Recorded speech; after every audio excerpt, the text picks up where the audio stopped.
Hello students, welcome to physics class. आज अपने करेंगे Maxwell distribution law for discrete energy levels. ठीक है, तो इसमें अपने मैक्सवेल के बाद मैक्सवेल वोल्टेजमान स्टैटिक्स के अंदर ही ये टॉपिक आता है।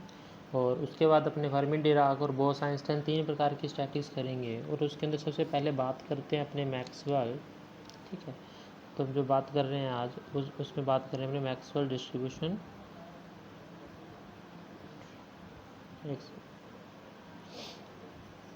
मैक्सवेल डिस्ट्रीब्यूशन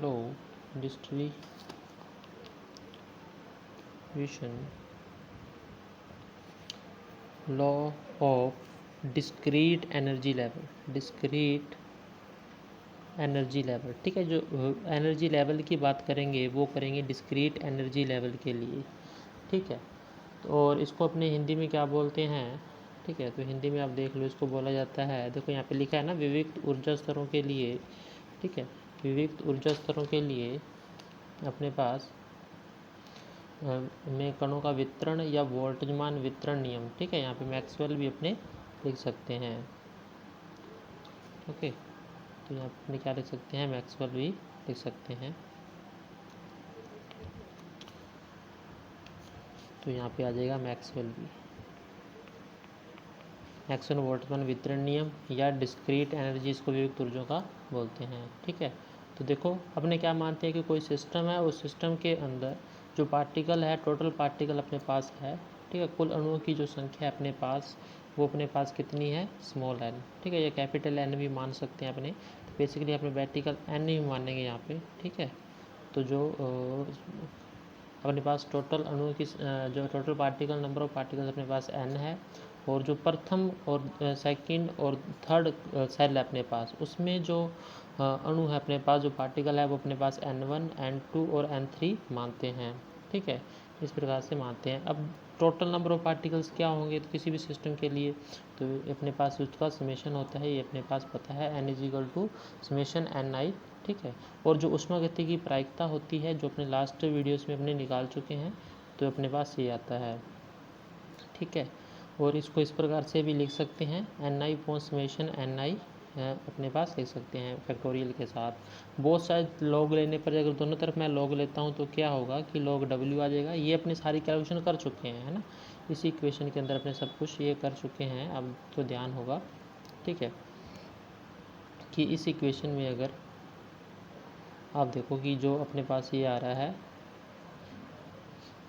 इसके लिए अगर मैं दोनों तरफ लॉग लेता हूँ, इसमें दोनों तरफ लॉग लेता हूँ, तो क्या आ जाएगा? log W और साथ में log n फैक्टोरियल और माइनस में log समेशन n फैक्टोरियल। तो इस प्रकार से यहाँ पे स्टर्लिंग फार्मूला लगाना पड़ेगा और उसके बाद ये सोल्व हो जाएगा अपने पास। ठीक है, तो ये अपने पास ये वैल्यू आती थी, और लास्ट तक अपने जो निकाल लिया था वो यहाँ तक निकाल लिया था। ठीक है, मेरे को ध्यान है, यहाँ तक मैं लास्ट वीडियो में कर चुके थे ये वाली चीज़।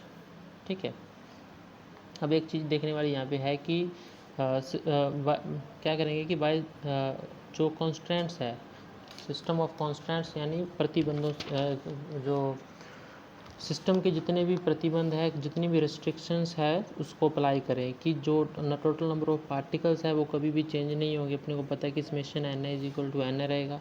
ठीक है, अब देखो यहाँ पे ना समेशन Dni, यानी ये कैपिटल Ni है। ठीक है, यहाँ पे Ni नहीं आएगा कि जो अणुओं की संख्या में परिवर्तन कभी भी नहीं हो सकता अपने पास। और एक बात करें कि यहाँ पर जो है कि समेशन Ni क्या होगा कि E1 N1 E2 N2 इस प्रकार से चलता जाएगा, और जहाँ पे I की वैल्यू यहाँ से 1 से स्टार्ट होकर इन्फिनिटी तक नहीं, सॉरी, ये जाएगी अपने पास कैपिटल N तक।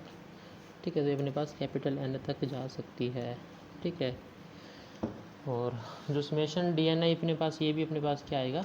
0 आएगा। ठीक है, अब इन कंडीशन ऑफ इक्विलिब्रियम की कंडीशन में क्या होगा अपने पास? हमें अवस्था यानी इक्विलिब्रियम की कंडीशन में जब log W लेते हैं अपने पास, वो मैक्सिमम आता है, और d log W अपने पास 0 आना चाहिए, क्योंकि उसमें उसकी ऊष्मागतिकीय प्रायिकता में कोई भी चेंज नहीं आता। ठीक है, इस इक्वेशन को अगर मैं लूँ, देखो जो इक्वेशन अपने पास ये है, इस इक्वेशन का क्या करता हूँ मैं?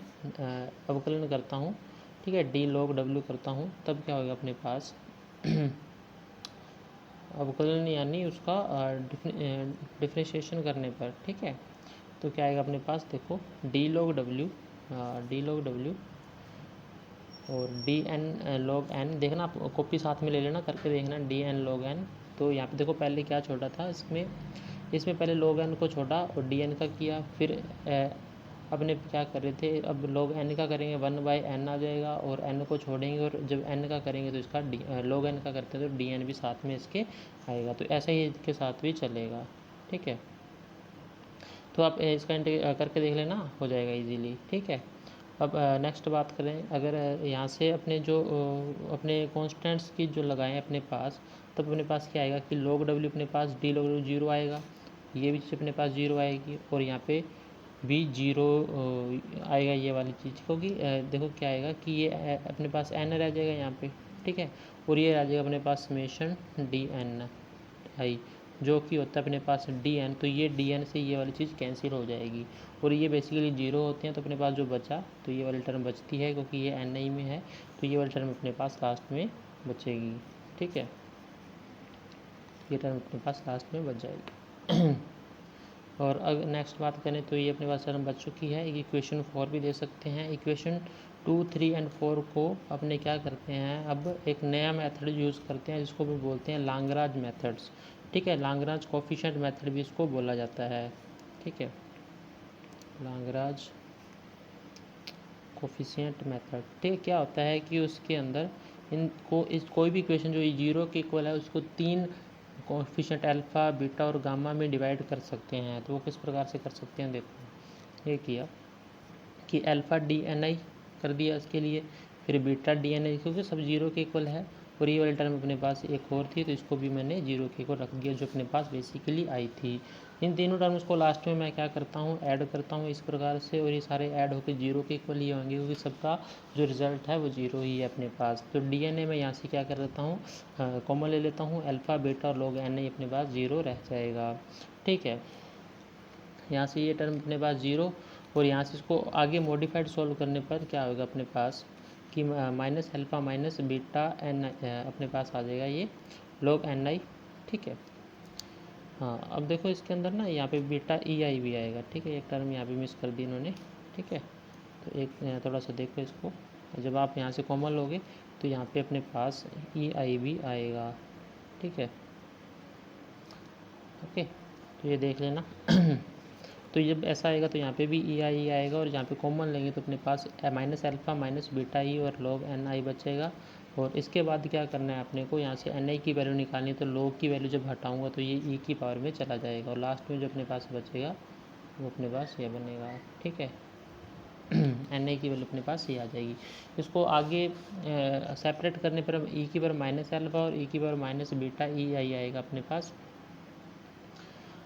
ठीक है। और यहाँ पर अब इस चीज़ को ई की पावर माइनस अल्फ़ा को मैं ए ले लेता हूँ, ये कॉन्स्टेंट ले लेता हूँ इसको, तो ए पुट करके ये इक्वेशन मैं निकाल देता हूँ। अब मेरे को ना यहाँ पे 2 वैल्यू निकालनी पड़ेगी। ए के लिए कोफिशिएंट ए को डिफाइन करना पड़ेगा यहाँ पर क्या है, ठीक है। तो ए का निर्धारण करना पड़ेगा। ये कह सकते हैं जो ग्राफ बनाते हैं, जो एक्सपोनेंशियल ग्राफ होता है हमेशा ऐसा ही आता है अपने पास, नंबर ऑफ पार्टिकल और एनर्जी डिस्ट्रीब्यूशन के लिए ऐसा आएगा। अगर ग्राफ पूछा जाए ना मैक्सवेल डिस्ट्रीब्यूशन के लिए कैसा आएगा, या मैक्सवेल बोल्ट्जमान स्टैटिक के लिए कैसा ग्राफ आएगा, जैसे इसको शॉर्ट में ये भी बोल देते हैं कि एम्बी स्टैटिक्स, ठीक है। तो एम्बी स्टैटिक्स के लिए ये ग्राफ अपने पास आ जाएगा। अब देखो ए को डिफाइन करेंगे तो ए को क्या करने के लिए अपनी जो इक्वेशन 5 थी, कौन सी वाली, ये वाली इक्वेशन, ठीक है। ये एन आई वाली, ये वाली इक्वेशन को क्या करते हैं अपने, देखो ये इक्वेशन को अपने इक्वेशन 5 को मैं इस प्रकार से दोनों तरफ समेशन लेके लिख सकता हूँ। और देखो यहाँ जब समेशन लेता हूँ तो ये ई की पावर बीटा ई में इसको अपॉन में चला जाता है और ए की वैल्यू अपने पास आ जाती है। और जो समेशन एन आई होता है उसको मैं सिंपल एन लिख देता हूँ, ठीक है। इसको मैं क्या लिख सकता हूँ, एन, जो कि मैंने यहाँ पे एन लिख दिया है और इसके अपॉन में आ जाएगा, ठीक है। इसको नया कॉन्स्टेंट या पार्टीशन फंक्शन जेड मान लेता हूँ। तो ये पार्टीशन फंक्शन जेड मान लिया और एन अपॉन जेड ए की वैल्यू अपने पास आ जाएगी। तो इस प्रकार ए की वैल्यू मैं वापस पुट करता हूँ तो अपने पास ये इक्वेशन वापस बन जाएगी, ठीक है। अब देखो ए को डिफाइन कर लिया, मेरे को डिफाइन करना है बीटा को, जो कि बीटा की वैल्यू इसके अंदर आ रही है। तो नेक्स्ट स्टेप बनेगा, पॉइंट बनेगा, वो बनेगा बीटा का निर्धारण या डिफिनेशन ऑफ बीटा, ठीक है। तो क्या करते हैं, अब देखो बीटा के निर्धारण के लिए इस सिस्टम को अपने क्या करते हैं कि डी क्यू ऊष्मा देते हैं। अब सुनो, जो डी क्यू ऊष्मा देते हैं वो डी ई ऊष्मा की इक्वल होगा, ठीक है। जो भी ऊष्मा दी जाती है वो एक थर्मल एनर्जी होती है, तो थर्मल एनर्जी को मैं डी ई भी लिख सकता हूँ, ये ध्यान रखना। और डी क्यू को अपने टी डी एस लिखते हैं तो डी ई को भी टी डी एस लिख सकते हैं। तो इस प्रकार से ये इक्वेशन अपने पास बन जाएगी, ठीक है। और एक चीज़ और, लास्ट डेरिवेशन में एस इज इक्वल टू के log ई डब्ल्यू निकाला था, तो इस इक्वेशन को अगर मैं सॉल्व करूँ यानी डी एस निकालूँ यहाँ से, तो डी एस टी के log ई डब्ल्यू बन जाएगा अपने पास, और डी ई बनेगा टी डी, और डी एस की वैल्यू जब यहाँ पे पुट करता हूँ अपने पास, ठीक है, तो डी एस की वैल्यू पुट करने पर अपने पास देखो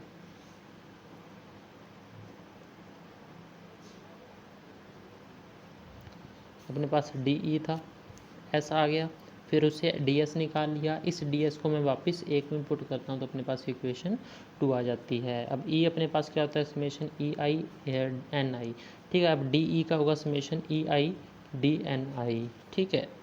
अब सुनो, इसी तरह मैं इसको लिख सकता हूँ कि जो मल्टीप्लिकेशन होता है n1 n2 का, ये अपने पास मल्टीप्लिकेशन को पाई से लिखते हैं, और समेशन को मैंने बताया था, और जो प्लस के निशान जो बार बार प्लस आता है उसको अपने क्या लिखते हैं, समेशन से, और इसको अपने पाई से लिख देते हैं, ठीक है। अब देखो टी डी एस जो अपने पास आया था, अब के टी, देखो जो डी एस आएगा दोनों तरफ मैं टी का मल्टीप्लाई कर देता हूँ। देखो इस इक्वेशन में जो अपने पास डी एस आया था दोनों तरफ मैं क्या मल्टीप्लाई करूँगा यहाँ पे, टी, ठीक है। जब दोनों तरफ टी मल्टीप्लाई कर देता हूँ तो क्या बनता है अपने पास, कुछ इस प्रकार से टी डी एस के T D log E W बन जाता है। अब देखो ये नेक्स्ट इक्वेशन देखो, मैं क्या करता हूँ कि जो अपने इक्वेशन अपने निकाली थी लास्ट, अपने जो अपने किया था ये वाली इक्वेशन, देखो अगर अपने पास नंबर ऑफ पार्टिकल जीरो हो जाए, ठीक है, यानी ऊष्मा ऐसी कंडीशन आ जाए कि n is equal to zero हो जाए अपने पास, तब अपने पास जो log ई डब्ल्यू बनेगा तो माइनस ई समेशन एन आई log एन आई बनेगा। अब देखो अणुओं की संख्या अपने पास ऐसा है, तो यहाँ पे अपने पास लिख सकते हैं कि जो बनेगी इक्वेशन अपने पास कुछ इस प्रकार से बनेगी। देखो कि log ई डब्ल्यू को मैं क्या लिख सकता हूँ, minus log N I D N I भी मैंने बताया आपको, तो यहाँ पे इसकी वैल्यू मैं यहाँ पे पुट कर देता हूँ तो अपने पास इक्वेशन 4 बन जाएगी। अब इक्वेशन 3 और 4, ठीक है, मैंने आपको कहा था जब भी इसको करने बैठो तो आप बुक या कॉपी साथ में लेके बैठना, क्योंकि उसकी काफ़ी ज़रूरत पड़ेगी, ठीक है। अब T D S minus K T log E N I D N A अपने पास इक्वेशन बन जाती है। अब ये इक्वेशन ये 4 है अपने पास, और जो इक्वेशन 3 थी अपने पास डी ई वाली, तो इसको मैं इसके इक्वल लिख देता हूँ तो अपने पास ई आई डी एन आई इस प्रकार से एक इक्वेशन बन जाएगी।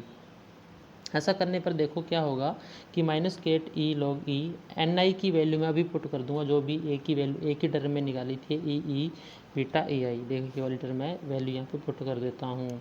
अब इसके बाद क्या होगा, log की प्रॉपर्टी लगाने पे log ए और log ई इसका मल्टीप्लिकेशन का एडिशन में बदल जाता है log के रिस्पेक्ट करने पर, ठीक है। उसके बाद देखो ये माइनस निशान जो आगे आ जाएगा अपने पास जो पावर में था वो यहाँ पे आ जाएगा, और माइनस बीटा से आगे आ जाएगा, ठीक है, माइनस बीटा ए आई भी अपने पास आ जाएगा।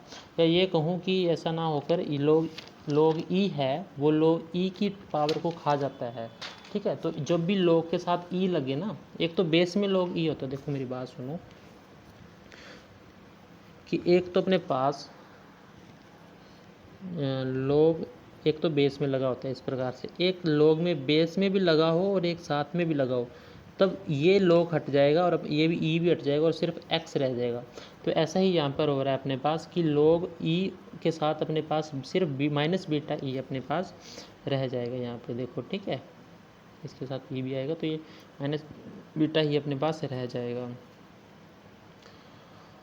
ओके।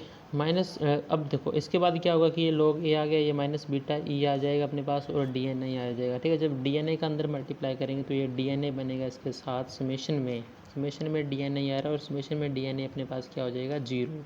लेकिन ये जीरो है, लेकिन ई आई डी एन ए अपने पास जीरो नहीं होता, या जीरो इसको नहीं करते, एक बार रख लेते हैं एक बार, तो इसकी टर्म अपने पास ये आ जाएगी, और यहाँ से मैं E I D N A common लेके इसको कैंसिल कर सकता हूँ, तो अपने पास बनेगा 1 इक्वल टू बीटा के टी, और यहाँ से बीटा की वैल्यू मैं निकाल सकता हूँ।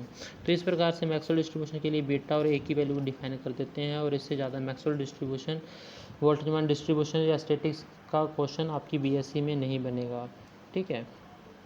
तो इतना आज के लिए काफ़ी है, बाकी करेंगे नेक्स्ट क्लास में। ठीक है, धन्यवाद।